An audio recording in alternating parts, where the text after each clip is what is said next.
Hi friends, welcome back to Nizam వంటలండి.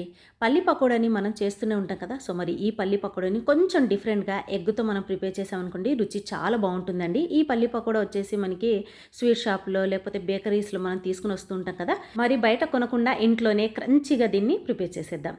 మనం పల్లి పకోడాకి ఎన్ని అయితే పల్లీలు కావాలో అన్ని పల్లీలు నేను ఒక బౌల్లోకి తీసేసుకున్నాను. మీరు ఇంకా ఎక్కువగా కూడా యాడ్ చేసుకోవచ్చు. మీరు ఎగ్ కనుక ఇష్టం లేనట్లయితే మీరు డైరెక్ట్గా అయినా మసాలా మొత్తం కలిపి కొంచెం వాటర్ని యాడ్ చేసుకుంటూ అయినా మీరు ప్రిపేర్ చేసుకోవచ్చు. మరి ఈ పల్లీల్లో నేను ఒక ఎగ్ని యాడ్ చేశాను. ఎగ్ యాడ్ చేయడం వల్ల కోటింగ్ చాలా బాగుంటుందండి. కోట్ అనేది కరెక్ట్గా వస్తుందన్నమాట. ఈ విధంగా మిక్స్ చేసేసుకోవాలి. నేను ఒక స్పూన్తోనే మిక్స్ చేసేసాను. మిక్స్ చేసిన తర్వాత ఇప్పుడు ఇందులోకి వచ్చేసి రైస్ ఫ్లోర్ తీసుకున్నాను. ఒక 3 టేబుల్ స్పూన్స్ వరకు అయితే ఇది ఉంటుంది. ఇందులోనే శనగపిండి వచ్చేసి 2 టేబుల్ స్పూన్స్ నేను తీసుకున్నాను. దీంతోపాటు అల్లం వెల్లుల్లి పేస్ట్ 1/2 టేబుల్ స్పూన్, అండ్ ఇందులో వచ్చేసి ఉప్పు తగినంత, దీంతోపాటు కారం పొడి 1 టేబుల్ స్పూన్, పసుపు వచ్చేసి 1/2 టేబుల్ స్పూన్, ధనియా పౌడర్ 1 టేబుల్ స్పూన్.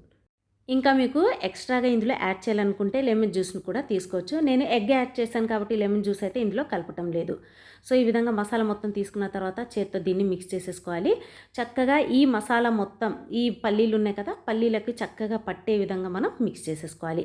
అదే మీరు గనక ఎగ్ ఇందులోకి తీసుకోకుండా వెజ్ ఒక్కటే మీరు ఫాలో అవ్వాలనుకుంటే, మీకు ఎగ్ ఇష్టం లేనట్లయితే కొంచెం వాటర్ని యాడ్ చేసేసి ఈ విధంగా మసాలా పట్టే విధంగా మనం దీన్ని మిక్స్ చేసేసుకోవాలి. సో చూసారు కదా, చూడండి ఎంత చక్కగా మనకి మసాలా మొత్తం ఈ పల్లీలు పట్టిందో. ఇప్పుడు దీన్ని ఫ్రై చేసేసుకుందాం. ఆయిల్ మాత్రం ఫ్రై చేసేటప్పుడు బాగా హీట్ అవ్వాలండి. హీట్ అయిన తర్వాతే మనం వీటిని ఈ విధంగా 1 బై 1 చూసారా, ఇక్కడ విడివిడిగా ఎలా వేస్తున్నాను చూసారా, ఈ విధంగా వేసుకోవాలన్నమాట. ఇలా వేసేసిన తర్వాత మనం ఫ్రై చేస్తే అవి చక్కగా సపరేట్గా చాలా క్రంచీగా వస్తాయి. అది కూడా ఏంటంటే మనం ఫ్రై చేసేటప్పుడు మీడియం ఫ్లేమ్ మీద పెట్టి ఫ్రై చేసేసుకోవాలి.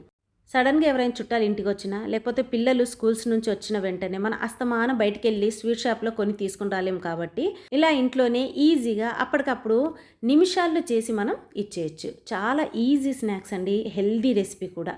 సో చూడండి, నాకైతే ఇక్కడ ఫ్రై అయిపోయింది. ఇప్పుడు సెకండ్ టైం మనం మిగిలిపోయి ఉన్నాయి కూడా ఇదే విధంగా లో ఫ్లేమ్ మీద కంప్లీట్గా పెట్టేయాలన్నమాట. ఇందాక మనం మీడియం ఫ్లేమ్ మీద ఫ్రై చేసుకున్నాం, ఇప్పుడు లో ఫ్లేమ్ మీద పెట్టి ఫ్రై చేసేసుకోవాలి. ఎందుకంటే అప్పటికే ఆయిల్ అనేది బాగా హీట్ అయి ఉంటుంది కాబట్టి.